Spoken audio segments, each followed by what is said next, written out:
Good morning ka-farmers! Welcome back sa ating mini farm. At ayan, napakabilis ng panahon. Ang dami nating ginawa na management sa ating halaman. At ngayon, thank God, nakasurvive siya. At nakikita na naman natin ngayon na maganda at namumulaklak na yung ating halaman. Ayan, ang gagawin natin ngayon ay manual pollination. Ang manual pollination ay ginagawa upang tumuloy ang bunga ng ating kalabasa. Actually, ngayon kukunti na yung ating mga natural pollinators, yung mga bubuyog na kaibigan natin. So ngayon, dahil kukunti na sila, ay magma-manual pollination tayo.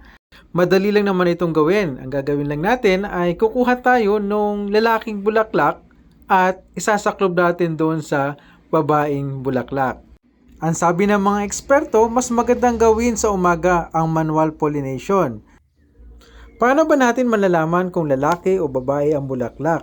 So yung hawak po na yan ay lalaking bulaklak po yan.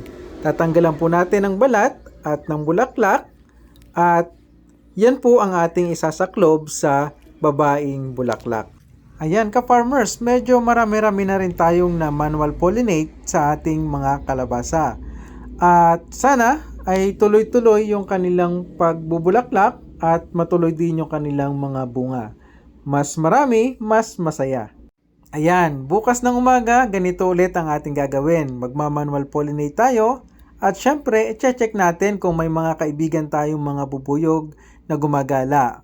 Kung meron naman, mas mainam at mas maganda sa ating mga halaman. Ayan, yun lamang ka-farmers. See you next time.